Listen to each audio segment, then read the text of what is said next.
Ja znam puno reći ono što sam čula od starijih. Od matere moje majka je rodila iz drugog sela, iz Koraća. Ona je došla ovdje to našla, a to je za vrijeme Turske. Da. To vi već znate. Za vrijeme Turske taj grob ostao posle Turaka. Oni su ubili djevojku tu. Dali su oni nju, silovali, htjeli su je silovati. A da li jesu, ne znam. Ona je pobjegla na drvo. To je tako priča bila od starijih, posle Turaka. I onda, posle toga je to neko zabilježio, odnijao Turaka, taj grob, i to se je čuvalo godinama. I moji roditelji, i moji djedovi, pradjedovi, sve to čuvano posle toga. I eto, i sad, i tu su zebe napravile kapelu, na tom grobu pitali mene, ja dozvolila, teretila i sebe, šta da kažem, nije mi to trebalo. Jer moraš ti počistiti, moraš ti to održavati, sve. Ali te niko, znate kako je vrijeme došlo, i prije, a sad još gore, niko te ne poštuje za to. Nema teorije, s Bogom diko. I kažem ti ja lijepo da je meni to već više i dosadilo. Ko će to održavati posle mene, to će neko i srušiti. A žao mi je. Što kaže, što su žrtvovali moji roditelji, moji djedovi, moji pradjedovi, sve to čuvali, tu je ograda bila i održavala ograda. Moja mater je bila i ostarla i imala one obične škare, pa šišala onu lozicu, gor kad poraste, ona to ošiša, napravi putičak da se dođe kapel. Sad sve ima, ali narod slabije i dolazi, nema naroda više, šta da ti kažem, nema. To je prvo svećenik što je napravio kapelu, on je nosio istu, ako on laže, onda i ja lažem. On je nosio punu fioku u autu tableta protiv glavobode. A kad je obećao napraviti kapelu, mene je pitao, Marce, ja sam s mamom svojom dolazila, ja s dva brata paroci iz Velog Brda i dolazili ovdje kad su djeca bili i došli su kao srednjih godina mene ovdje našli posle rata. I otišli tam na groblje, na grob. I kad se vratili, kaj Marce, mi bi pitali tebe nešto, pa pitajte.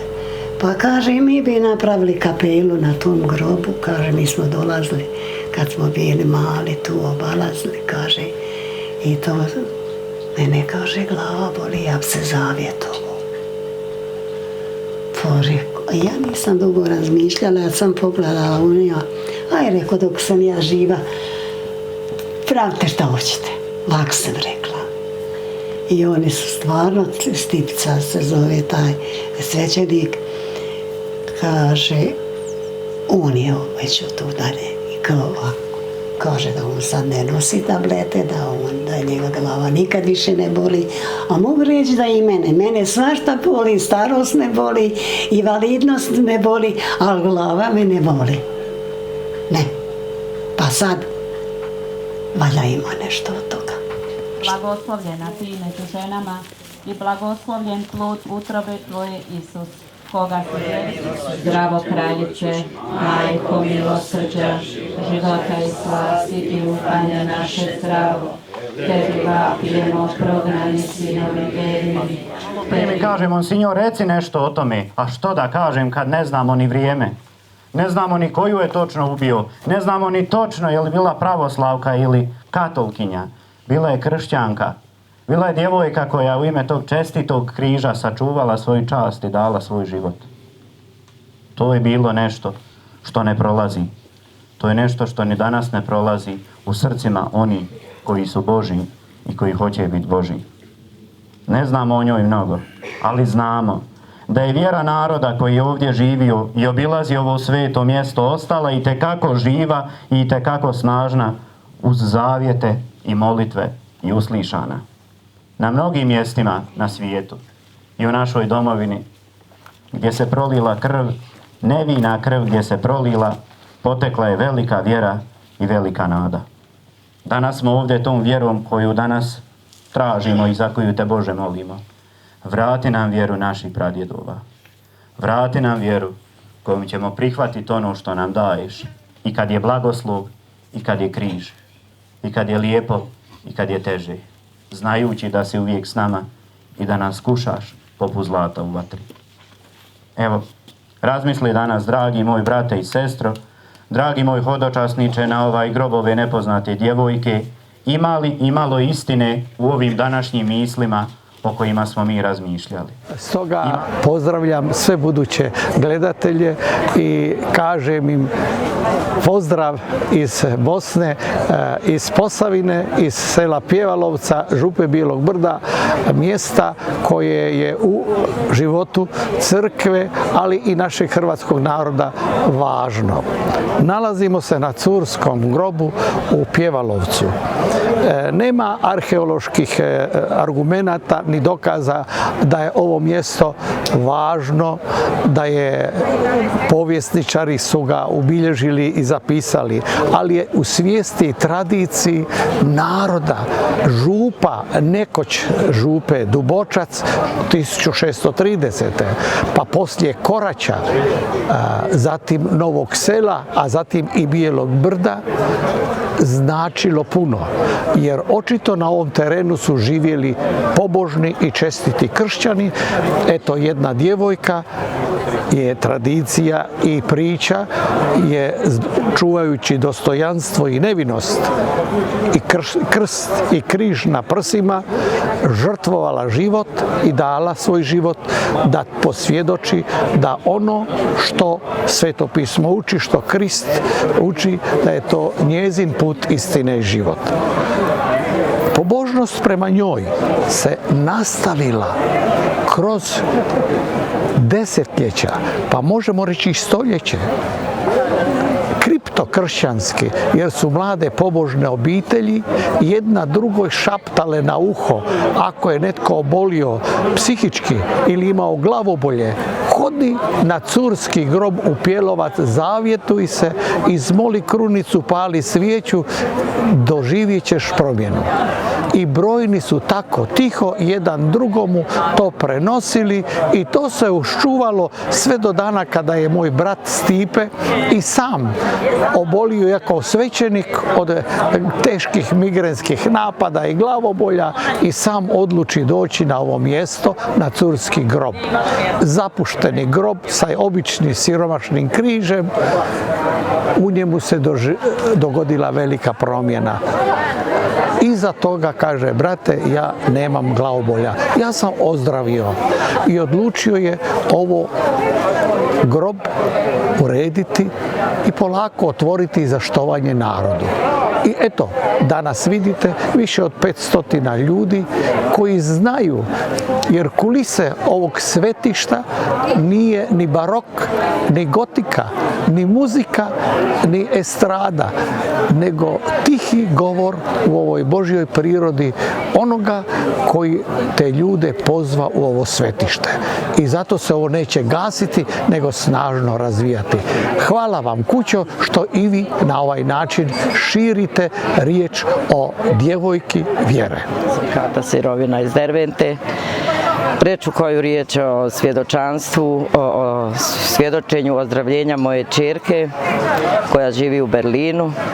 Imala je takve glavobole da su mislili da je imala jedan put moždani, nisu više znali koju metodu liječenja. Došla je kod nas u posjetu, mi smo joj preporučili da dođe s nama ovdje na djevojački grob. Ona mi je rekla, mama, pa šta ću, kako ću? Ja sam joj rekla, zavapi dijete onako kako osjećaš potrebu. Pomolila je se, otišla je za Njemačku i ja sam mu zaboravila. Nakon 2-3 mjeseca ja sam ju pitala Ankice, dijete, jel ti imaš glavobolje? Kaže ona, pa mama, čudna stvar, mene glava više ne boli. Evo, to su 3 godine živo svjedočanstvo moje dijete koje je toliko patnje, toliko tableta popila, da Bogu hvala od tog dana nije tablete popila. Ako ovo nije dovoljno što javno čujete od jedne majke, onda imate oči da vidite, uši da čujete. Evo, nama je drago da ste nas danas posjetili i da ste u našoj sredini došli tako veliki put prevalili da bi o našem događaju ovdje u župi Bijelo Brdo u mjestu Pjevalovac rekli onima koji do sad nisu čuli za ovo hodočasničko mjesto na djevojački ili curski grob. Danas se ovdje okupilo dosta vjernika koji su došli sa svojim molitvama, zavjetima, mislima, svime onom što im u životu zadaje toliko glavobolja, a pronašli su na ovome lijepom Pitovom mjestu itekako i utjehu prirode, ali i utjehu dragog Boga po ovoj svetoj misi. Ono što mi danas možemo reći da se ne ponavljamo je da pozivamo sve one koji nisu do sad čuli za ovo mjesto i sve one koji imaju određenih u životu problema sa mnogim glavoboljama, ne samo fizičkim, nego i onim koje nam je život svima hodajući kroz njega dao, da dođu na ovo mjesto u što većem broju iduće godine, jer to obilježavamo svake zadnje subote u kolovozu i da zajedno s nama podijele i ljepotu ovoga kraja, ali i sve one misli i sve ono što danas smo od dragog Boga tražili za sebe, za svoje obitelji i za ono što nam je u životu potrebno. Evo, nek vas Bog čuva i blagoslovi svagdje po svijetu, pa ako Bog da, vidimo se. Znači, ja sam Franjo Blažević, predsjednik sam udruge Posavljak iz Bijelog Brda i zajedno sa župom Svetog Ivana Krstitelja u Bijelom Brdu i župnikom Markom Sliškovićem zajednički organiziramo hodočašće na curski grob. Ovo je za nas nešto posebno, jedna velika duhovna snaga, duhovno jelo, ono što nama treba, našem srcu, našem tijelu. Tijelo može da bude bez hrane, bez svega, ali bez duha ništa, ne postojimo jednostavno. Evo, to je ono kratko što bih rekao na uvod ovome sve. Ovdje, u ovo sveto mjesto, na ovaj curski grob, na ovo hodočašće je od velike važnosti za nas iz Bijelog Brda i za čitavu župnu zajednicu. Zbog čega? Pa mi smo jednostavno zatvoreni tu. Mi ne pripadamo nikome. Znači, jednostavno moramo se otvoriti da bi ušli u svijet. Hvala vama koji ste tu zajedno s nama, hvala svima onima koji su došli iz Slavonskog Broda, Osijeka, Zagreba, iz dijaspore, koji su došli, koji će pronijeti glas ovome ovdje. Jer ovdje se zaista čuda dešavaju. A naše čudo je isto veliki povratak ovdje, u Bijelo Brdo, u našu župnu zajednicu. Bez toga nam nije ništa. I svaki dolazak ljudi preko Save, sa lijeve strane obale, je nama od velikog značaja. Mi to stalno govorimo, zato uvijek pozivamo, posebno ovaj naš susjedni grad Slavonski Brod. A naravno ni Osijek nije daleko, ni Našice, ni Đakovo, ni ništa, sve je to blizu. I možemo se ujediniti, možemo doći ovdje u puno većem broju. I bilo bi još bolje, još veća čast. Ali ponosni smo danas na ovoliki broj ljudi. Rajska djevo,